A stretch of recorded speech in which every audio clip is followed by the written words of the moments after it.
বেশ কয়েকদিন ধরে টানা বৃষ্টি হচ্ছে আর টানা বৃষ্টির জেরে বিভিন্ন জায়গায় জল জমে গিয়েছে। সমস্যায় পড়ছেন সাধারণ মানুষজন। আর এবার ডিভিসি ছাড়া জলের তোড়ে সম্পূর্ণ ভেসে গেল কুলিয়ার বাঁশের তৈরি সেতু। আর এর ফলে হাওড়া দ্বীপাঞ্চল বলে পরিচিত ঘোড়াবেড়িয়া, চিতনান এবং ভাটোরা গ্রাম পঞ্চায়েতের সঙ্গে বিচ্ছিন্ন হয়ে গেল হাওড়া জেলা। দেখাবো সেই ছবি। 50,000 মানুষের যাতায়াত ছিল।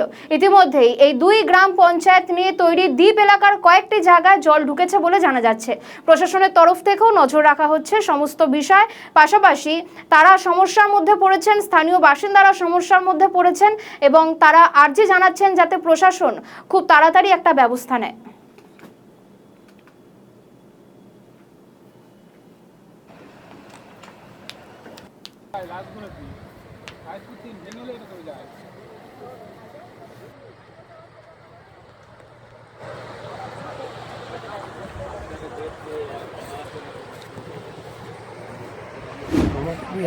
এখানে তার জাতি এগুলো ভেঙে চলে গেল,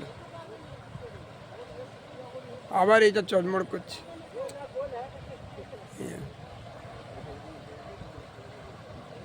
আর এখন নৌকো নিয়ে ওপারে যাওয়া যাবে না। চলুন, ফিরে চলুন। এখানে তার